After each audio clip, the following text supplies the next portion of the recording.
प्रश्न भी कर सकते हैं, he gave me a pen, तो उसने मुझे जब व्हाट से क्वेश्चन करेंगे, what he gave a pen, और व्हिच ही गेव टू, मतलब किसको पेन दिया, तो मुझे दिया। तो जब किसको से हम क्वेश्चन करेंगे तो हमको क्या मिलेगा, इनडायरेक्ट ऑब्जेक्ट, और जब क्या दिया तो वो डायरेक्ट ऑब्जेक्ट। तो ऐसा करके हम पहचान भी करते, ठीक है। अब 1 बाय 1 करके अब आगे हम नियम पे बढ़ते हैं। अब हम टेंस को चेंज करना सीखेंगे, एक एक टेंस। सबसे पहले हम प्रेजेंट टेंस से स्टार्ट करेंगे। सबसे पहला आपका present indefinite.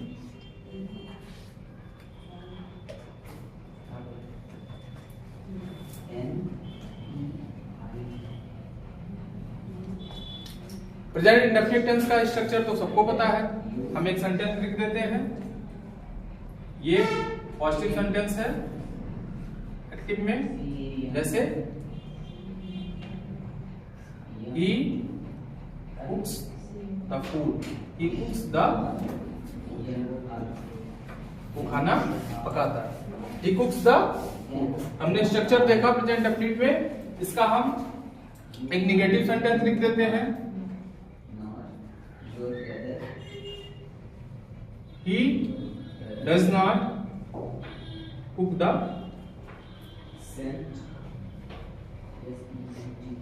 food, he does not cook the food।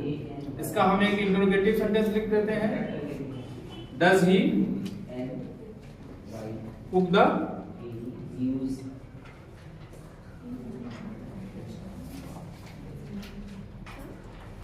एक और सेंटेंस लिख देते हैं हम, इसको इरेज कर देते हैं, WH टाइप का,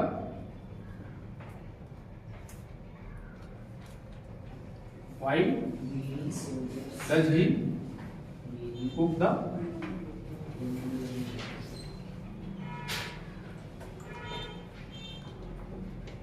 चलिए अब इसमें देख रहे हैं आप लोग, he cooks the food, he cooks the food, ये मेन वर्ब की फर्स्ट फॉर्म दिख रही है आपको, इसमें यस या यस लगा हुआ, सब्जेक्ट सिंगुलर है, यानी इंडेफिनिट टेंस में जो सिंगुलर सब्जेक्ट है उसके साथ अगर पॉजिटिव सेंटेंस है तो यस या यस लगेगा, और अगर प्लूरल सब्जेक्ट है तो उसके साथ मेन वर्ब की फर्स्ट फॉर्म, मेन वर्ब की। अब प्लूरल सब्जेक्ट क्या क्या होते हैं इसमें, जैसे कि आई, वी, यू, दे, या कोई प्लूरल नाउन, ठीक है। सिंगुलर में ही, सी, इट, या किसी का नाम, सिंगुलर नाम, ठीक है। He cooks the food. अब नेगेटिव सेंटेंस में आपके देखेंगे कि अगर सिंगुलर सब्जेक्ट है तो डज नॉट, और प्लूरल सब्जेक्ट है तो, इसका अगर हम पैसिव बनाएंगे तो he cooks the food, he cooks the food. आपको नियम पता ही है कि पहले ऑब्जेक्ट को सब्जेक्ट बनाएं। क्या करेंगे, पैसिव सेंटेंस में जो भी एक्टिव सेंटेंस, पैसिव सेंटेंस बनाते समय जो एक्टिव सेंटेंस दिया हुआ है उसका जो ऑब्जेक्ट है उसको सब्जेक्ट बना देंगे, ठीक है। तो ऑब्जेक्ट क्या है, ही कुक्स द फूड में द फूड,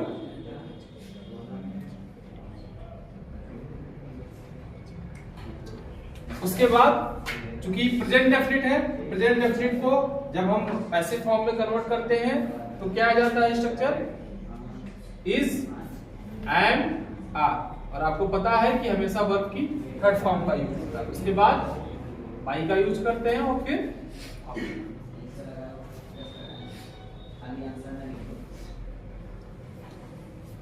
ये स्ट्रक्चर आपका, हमने ऑब्जेक्ट को सब्जेक्ट बना लिया।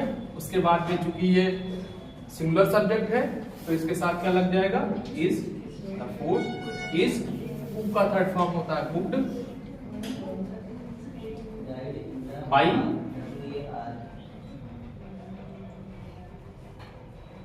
ऐसे ही नेगेटिव का बना सकते हैं हम लोग, he does not cook the food, तो द फूड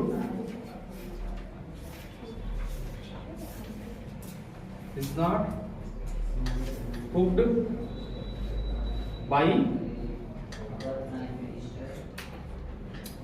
ऐसे ही इंटरोगेटिव का बना सकते हैं, is the food cooked by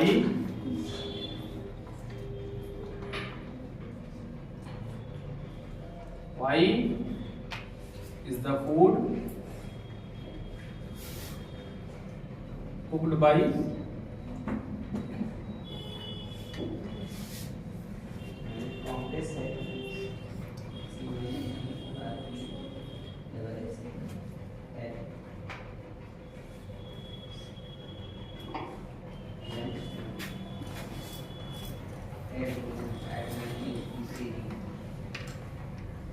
next tense की बात करें तो पास्ट इंडेफिनिट।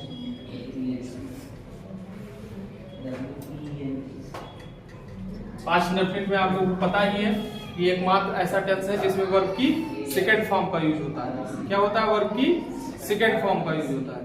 तो सेंटेंस लिखते हैं हम लोग।